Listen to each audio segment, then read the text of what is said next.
Hi hello ನಮಸ್ತೆ friends, welcome back to my blogs. Friends, ಎಲ್ಲರೂ ಹೇಗಿದ್ದೀರಾ? ಇವತ್ತು ನಾನು ಚಿಕನ್ ಸುಕ್ಕದ ರೆಸಿಪಿಯನ್ನು ಮಾಡಲು ಮೊದಲಿಗೆ ನಾನು ಚಿಕನನ್ನು ತೊಳೆದು ಇಟ್ಟಿದ್ದೇನೆ. ಮಸಾಲವನ್ನು ರೆಡಿ ಮಾಡಲು ಮೆಣಸು, ಜೀರಿಗೆ, ಗೋಡಂಬಿ, ಕಾಳು ಮೆಣಸು, ಸಾಸಿವೆ, ಲವಂಗ ಮತ್ತು ಚಕ್ಕೆ, ಸೋಂಪು ಮತ್ತು ಕೊತ್ತಂಬರಿ ಬೀಜವನ್ನು ತೆಗೆದು ಇಟ್ಟಿದ್ದೇನೆ. ಇವಾಗ ನಾನು ಮೆಣಸನ್ನು ಫ್ರೈ ಮಾಡ್ತಾ ಇದ್ದೇನೆ. ಹೀಗೆ ಕಂದು ಬಣ್ಣಕ್ಕೆ ಬರುವ ತನಕ ಫ್ರೈ ಮಾಡ್ತಾ ಇರಬೇಕು. 1-2 ನಿಮಿಷ ಹೀಗೆ ಕಲಿಸ್ತಾ ಇರಬೇಕು. ಇವಾಗ ಕಂದು ಬಣ್ಣಕ್ಕೆ ಬಂದಿದೆ. ಇವಾಗ ನಾನು ಮೆಣಸನ್ನು ತಣ್ಣಗಾಗಲು ಬಿಡ್ತಾ ಇದ್ದೇನೆ. ಇವಾಗ ಉಳಿದ ಸಾಮಗ್ರಿಗಳನ್ನು 2 ನಿಮಿಷ ಹೀಗೆ ಹುರಿತಾ ಇರಬೇಕು. ಹೀಗೆ ಹುರಿದ ನಂತರ ಕಂದು ಬಣ್ಣಕ್ಕೆ ಬಂದಿದೆ. ಇವಾಗ ನಾನು ಸಾಮಗ್ರಿಗಳನ್ನು ಒಟ್ಟಿಗೆ ಫ್ರೈ ಮಾಡ್ತಾ ಇದ್ದೇನೆ. ಸ್ವಲ್ಪ ಕಂದು ಬಣ್ಣಕ್ಕೆ ಬರುವ ತನಕ ಹೀಗೆ ಫ್ರೈ ಮಾಡ್ತಾ ಇರಬೇಕು. ಇವಾಗ ನಾನು ಗೋಡಂಬಿಯನ್ನು 1 ನಿಮಿಷ ಹೀಗೆ ಫ್ರೈ ಮಾಡ್ತಾ ಇದ್ದೇನೆ. ತಣ್ಣಗೆ ಆದ ನಂತರ ನಾನು ಮಿಕ್ಸಿಯಲ್ಲಿ ಹುಡಿ ಮಾಡ್ತಾ ಇದ್ದೇನೆ. ಮಿಕ್ಸಿಯಲ್ಲಿ ಹುಡಿ ಮಾಡುವಾಗ ನೀರನ್ನು ಹಾಕಬಾರ್ದು. ನಾನು ಹೀಗೆ ಡ್ರೈ ಆಗಿಯೇ ಹುಡಿ ಮಾಡುವುದು. ಫ್ರೆಂಡ್ಸ್, ನಾನು ಸ್ವಲ್ಪ ಬ್ಯುಸಿ ಇರುವುದರಿಂದ ವಿಡಿಯೋವನ್ನು ಸ್ವಲ್ಪ ಲೇಟಾಗಿ ಅಪ್ಲೋಡ್ ಮಾಡ್ತಾ ಇದ್ದೇನೆ. ಇವಾಗ ನಾನು ಮಿಕ್ಸಿಯಲ್ಲಿ ಹುಡಿ ಮಾಡಿ ಇಟ್ಟಿದ್ದೇನೆ. ಇವಾಗ ನಾನು ಕಾಯಿ ತುರಿಯನ್ನು 2-3 ನಿಮಿಷ ಹೀಗೆ ಫ್ರೈ ಮಾಡ್ತಾ ಇದ್ದೇನೆ. ಫ್ರೈ ಮಾಡಿದ ನಂತರ ಕಾಯಿ ತುರಿಯನ್ನು ಸ್ವಲ್ಪ ತಣ್ಣಗಾದ ನಂತರ ನಾನು ಅದೇ ಮಿಕ್ಸಿಯಲ್ಲಿ ನಾನು ಹಾಕಿ 1-2 ರೌಂಡು ಗ್ರೈಂಡ್ ಮಾಡ್ತಾ ಇದ್ದೇನೆ. ಇವಾಗ ಮಿಕ್ಸಿಯಲ್ಲಿ ಗ್ರೈಂಡ್ ಆಗಿದೆ. ಇವಾಗ ನಾನು ಮಿಕ್ಸಿಯಲ್ಲಿ ಗ್ರೈಂಡ್ ಮಾಡಿ ಇಟ್ಟಿದ್ದೇನೆ. ಇವಾಗ ನಾನು 2 ಈರುಳ್ಳಿ ಮತ್ತು 1 ಟೊಮೆಟೊವನ್ನು ತೆಗೆದುಕೊಂಡಿದ್ದೇನೆ.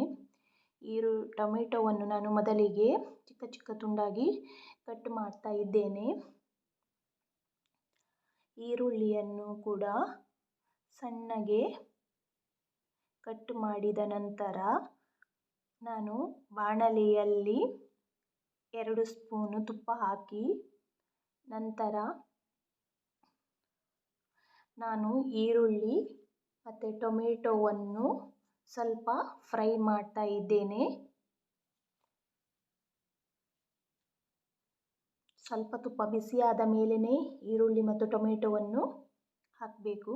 ಇವಾಗ ನಾನು ಒಟ್ಟಿಗೆ ಹಾಕಿದ್ದೇನೆ. ಈರುಳ್ಳಿ ಮತ್ತು ಟೊಮೆಟೊವನ್ನು ಸ್ವಲ್ಪ ಕಂದು ಬಣ್ಣಕ್ಕೆ ಬರುವ ತನಕ ಹೀಗೆ ಫ್ರೈ ಮಾಡ್ತಾ ಇರಬೇಕು. 1-2 ನಿಮಿಷ ನಾನು ಹೀಗೆ ಕಲಿಸ್ತಾ ಇದ್ದೆ. ಇವಾಗ ಕಂದು ಬಣ್ಣಕ್ಕೆ ಬಂದಿದೆ.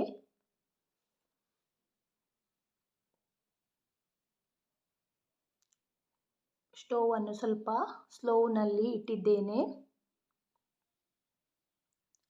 ಇವಾಗ ನಾನು ಚಿಕನನ್ನು ಹಾಕ್ತಾ ಇದ್ದೇನೆ. ರುಚಿಗೆ ತಕ್ಕಷ್ಟು ಉಪ್ಪು, ಅರಸಿನ ಹುಡಿ ಮತ್ತು ಶುಂಠಿ ಬೆಳ್ಳುಳ್ಳಿ ಪೇಸ್ಟನ್ನು ನಾನು ಮಿಕ್ಸ್ ಮಾಡ್ತಾ ಇದ್ದೇನೆ.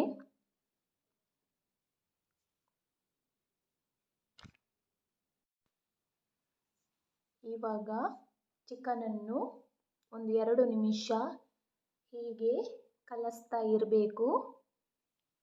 ಹೀಗೆ 2 ನಿಮಿಷ ಕಲಸಿದ ನಂತರ ಚಿಕನನ್ನು 5 ನಿಮಿಷ ಆದರೂ ಬೇಯಲು ಬಿಡಬೇಕು.